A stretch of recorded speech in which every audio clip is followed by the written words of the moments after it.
ಆಗಸ್ಟ್ನಲ್ಲಿ ಮೋದಿ ಸರ್ಕಾರ ಪತನ, ಲಾಲು ಪ್ರಸಾದ್ ಯಾದವ್ ಹೇಳಿಕೆ. ಕೇಂದ್ರದಲ್ಲಿ ನರೇಂದ್ರ ಮೋದಿ ನೇತೃತ್ವದ ಸರ್ಕಾರ ಆಗಸ್ಟ್ ವೇಳೆಗೆ ಪತನವಾಗಬಹುದು ಎಂದು ಆರ್ಜೆಡಿ ಮುಖ್ಯಸ್ಥ ಹಾಗೂ ಬಿಹಾರದ ಮಾಜಿ ಸಿಎಂ ಲಾಲು ಪ್ರಸಾದ್ ಯಾದವ್ ಸ್ಫೋಟಕ ಹೇಳಿಕೆ ನೀಡಿದ್ದಾರೆ.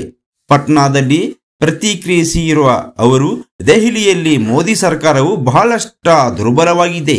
ಆಗಸ್ಟ್ನಲ್ಲಿ ಸರ್ಕಾರ ಬೀಳಬಹುದು. ಯಾವುದೇ ಸಮಯದಲ್ಲಿ ಚುನಾವಣೆ ನಡೆಯಬಹುದು. ಹಾಗಾಗಿ ಅವಧಿಗೆ ಮುನ್ನ ಚುನಾವಣೆಗೆ ಸಿದ್ಧರಾಗುವಂತೆ ತನ್ನ ಪಕ್ಷದ ಸದಸ್ಯರಿಗೆ ಮನವಿ ಮಾಡುತ್ತೇನೆ ಎಂದಿದ್ದಾರೆ. ಕ್ಷಣ ಸುದ್ದಿಗಾಗಿ ವೀಕ್ಷಿಸಿ 85 news box Kannada. Like and share, subscribe.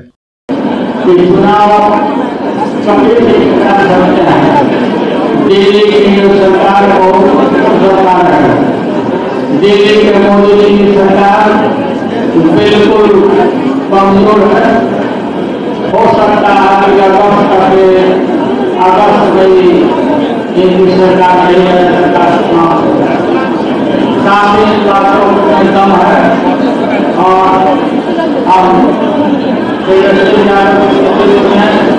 इस लड़ाई को हम लड़ेंगे।